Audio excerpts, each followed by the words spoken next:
Neste ano, qual é o seu nome? Cristina. Neste ano, o movimento escoteiro completa 100 anos, desde a sua fundação em Londres, na Inglaterra.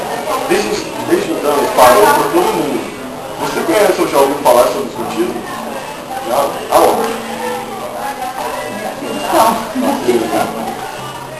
A segunda pergunta, mesmo sabendo muito sobre o escotismo, você tem algum palpite a respeito disso?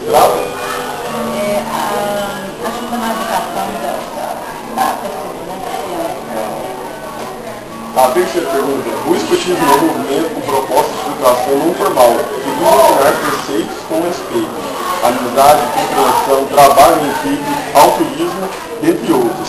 Sabendo um pouco sobre o que fazemos, você participaria do escotismo? Por quê? exatamente por isso, né?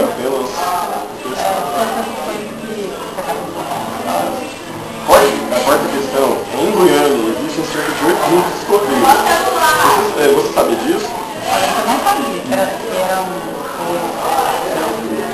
Já viu algum escoteiro na cidade? Já.